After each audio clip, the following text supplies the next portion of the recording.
Ecopiece for their statements. Thank you.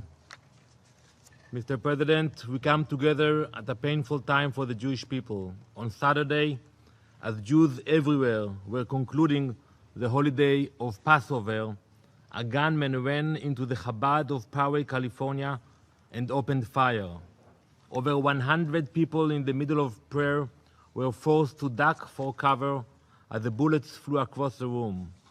Lori Kay was shot and killed as she jumped in the line of fire to protect Rabbi Israel Goldstein, who founded the synagogue and sustained injuries. Despite having been shot, Rabbi Goldstein continued his sermon. 34-year-old Almog Peretz and 8-year-old Noya Dahan were also shot and injured. This is the second synagogue shooting in 6 months. It is unacceptable that we live in a time in which worshippers must be on guard or look behind their backs while praying out of fear of being shot. We pray for Chabad of Poway and stand with the families affected during this painful time. Distinguished colleagues, when we last gathered in this chamber, the President of the Council, the Ambassador of Germany, asked me to explain how Israel implements international law, specifically with regard to the Jewish communities of Judea and Samaria. Today, I will provide the answers. But before we discuss international law, we must understand the context and facts. Today, I will present to you the 4 pillars that prove the case for Jewish ownership of the land of Israel. The first pillar is the Bible. The Jewish people's rightful ownership of Eretz Israel, the land of Israel, is well documented throughout the Old Testament and beyond. The second pillar is history. The Jewish claim to the land of Israel is confirmed time and again, not just with Jewish history, but with the history of the world. The third pillar is a legal claim. Our rights to the land are codified in international law, including in the documents that founded this very body. And the fourth pillar is the pursuit of international peace and security. A stronger and safer Israel means a stronger and safer world. It is through these 4 pillars, Mr. President, that I will provide you with the answers to your questions. Let us discuss our first pillar of proof, the Bible. The Jewish people's right to the land of Israel is mentioned over a dozen times in the Tanakh, the Hebrew Bible, which includes the Torah, the Old Testament, the prophets, and the writings. In the book of Genesis, the very first book of the Old Testament, God says to Abraham, and I will read that in Hebrew.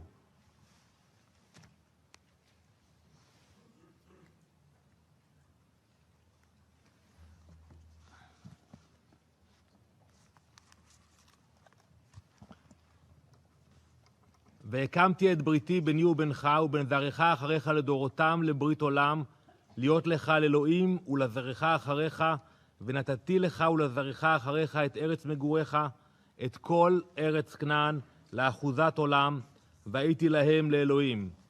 And I will now read the translation in English.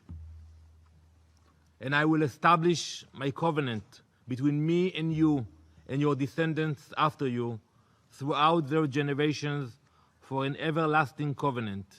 And I will give to you and to your descendants after you all the land of Canaan for an everlasting possession, and I will be their God. This is a deed to our land.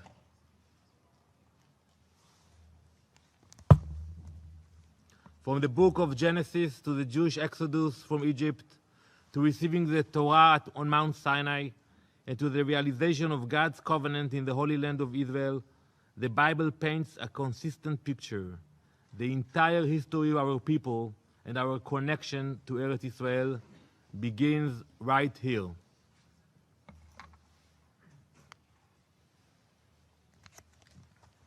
It is not just the Hebrew Bible or the 15 million Jews worldwide that accepts this right. It is accepted across all three monotheistic religions, Judaism, Christianity, and Islam. The Quran itself accepts the divine deed of the Jewish people to the land of Israel. Mr. President, the second pillar is the history of the land of Israel and the Jewish people over the past 2 millennia. The Jewish kingdom in Eretz Israel comprised 12 tribes. The largest of those tribes, the tribe of Judah, lived in the area now known as Judea. You all know the words Jew and Jewish. Jew and Jewish come from Judea. This was the kingdom over which King David and King Solomon ruled. It was a kingdom with Jerusalem as its capital. It was home to the first temple, destroyed by the Babylonians in the year 5087 BCE, and the second temple destroyed by the Romans in the year 70 CE. When the Romans destroyed the Jewish kingdom, they sent our people into the 2,000-year exile that kept most of us, not all of us, from our land. Even the Romans themselves admitted the land was ours. Those of you who visited Rome may recall that Emperor Titus famously commemorated his victory and the Jewish explosion by building an enormous arch on the Via Sacra in Rome. If you look in the arch, it includes an illustration of his men carrying away the menorah from the Jewish temple. But even though the Romans knew that the land was ours and we belonged in it, they attempted to erase our age-old connection to the land by renaming it Syria Palestina. Why Palestina? They attributed it as a southern province of the Syrian Empire.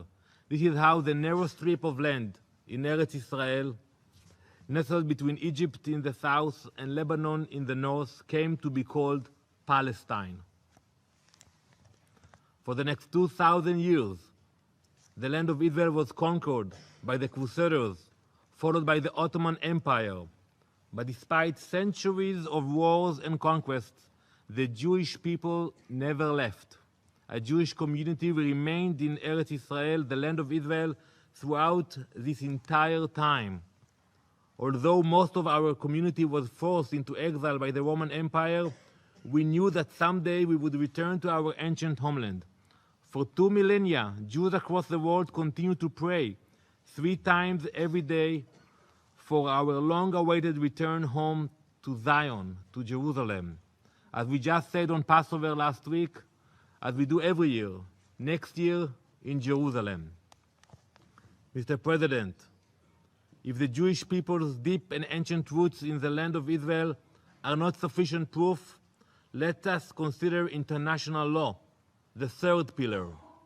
In 1917, Lord Balfour, Britain's Foreign Secretary, issued a statement of British support for the establishment of, and I quote, a national home for the Jewish people. The Balfour Declaration designated this national homeland in Eretz Israel. The Balfour Declaration also, in its own words, specifically endorsed the Zionist cause. As Lord Balfour wrote, and I quote, I have much pleasure in conveying to you on behalf of His Majesty's government the following declaration of sympathy with Jewish Zionist aspirations, which has been submitted to and approved by the Cabinet. After the Ottoman Empire surrendered in World War I, the British took legal ownership over the land of Israel. With that legal ownership, they were able to issue the Balfour Declaration and commit to helping establish a national home for the Jewish people in our historic homeland. In 1922, the mandate of the League of Nations not only states its support for the establishment of a Jewish national home, it encouraged and facilitated the return of Jews in the diaspora to our homeland. It confirms, and I quote, the historical connection of the Jewish people with Palestine and to the grounds for reconstituting their national home in that country. These documents are Zionist documents. By definition, Zionism is the realization of the right of the Jewish people to self-determination and sovereignty in the land of Israel. That is what Zionism means, no more, no less. It appears in international law in essence and word for word. In 1945, the UN Charter was adopted, drafted in the wake of the Holocaust. It guarantees the right of peoples to exercise self-determination. It also refers to, and I quote, the inherent right of individual or collective self-defense if an armed attack occurs against a member of the UN.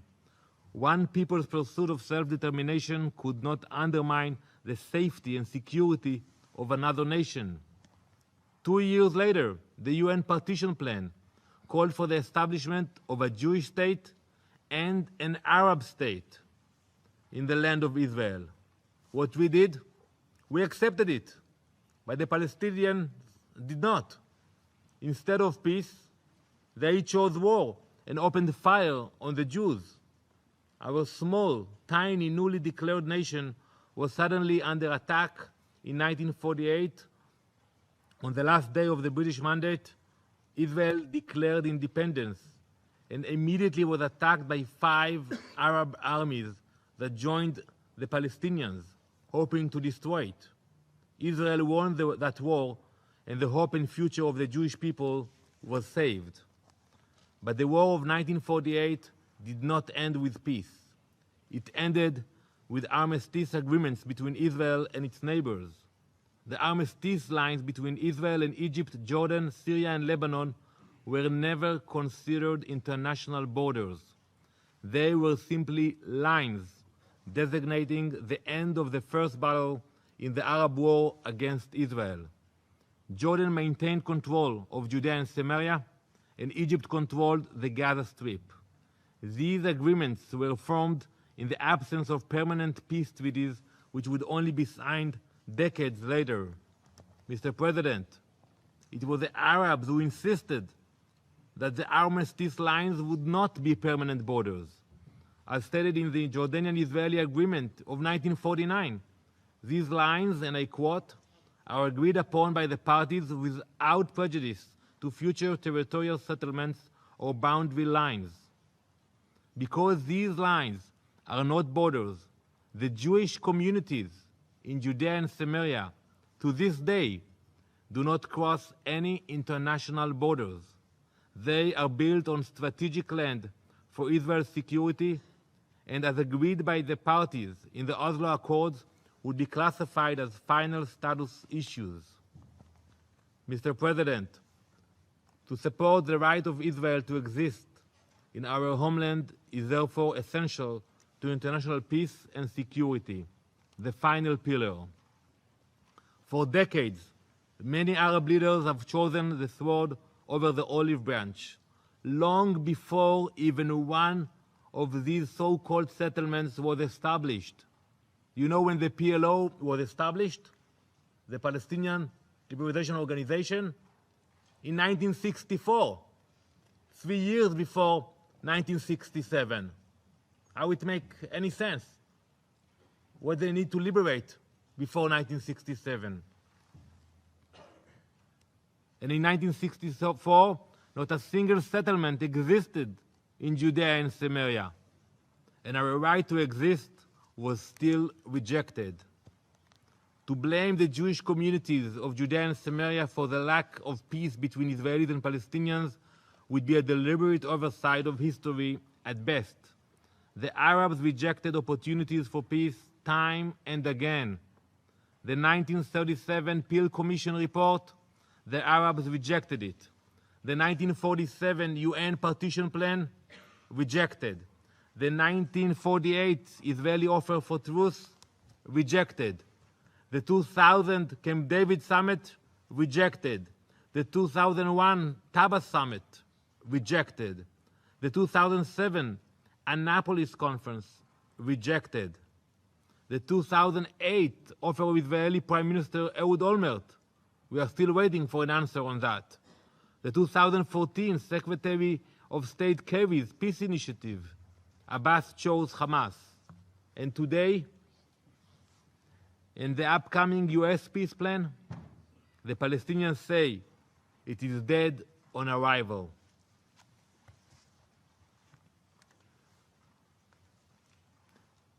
Mr. President, it weakens the mandate of this body, which is tasked with making our world more peaceful and secure, to continue blaming the side that offers solutions and reward the side that rejects them.